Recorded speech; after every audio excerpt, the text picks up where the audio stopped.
Hello family, welcome back to my channel Bengali রান্না হোমে। আজকে বানিয়ে নিচ্ছি ইলিশ মাছের মাথা দিয়ে বাঁধাকপি। এই যে দেখেন, আমি এখানে কিছুটা কেটে নিয়েছি যেগুলো লাগবে আমার। এই যে আমি এখানে আলু কেটে নিয়েছি চৌকো করে, এখানে কেটে নিয়েছি একটা টমেটো, আর আদা আর লঙ্কা আমি বেটে নিয়েছি গ্রাইন্ডারের মধ্যে। তারপরে আমি মাছের মাথাটাও ভেজে নিয়েছি। তারপরে আমি এই যে গোল গোল আলুটা কাটা ছিল, এই যে আলুটারে আমি ভেজে নিচ্ছি, গোল গোল আলুটা কাটাটা।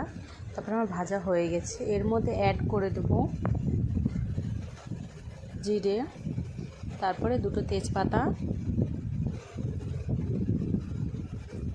অ্যাড করা হয়ে গেছে। এটারে হালকা নাড়াচাড়া দিয়ে দিয়েছি। তারপরে আমি অ্যাড করবো এর মধ্যে সব মশলাগুলো। এই দেখেন, এটার মধ্যে আমি জিরে গুঁড়ো, হলুদ গুঁড়ো আর কাশ্মীরি লঙ্কার গুঁড়ো, যেটা আদা লঙ্কা ছিল সেটা তো ছিল। তারপরে আমি টমেটো দিয়ে হালকা নাড়াচাড়া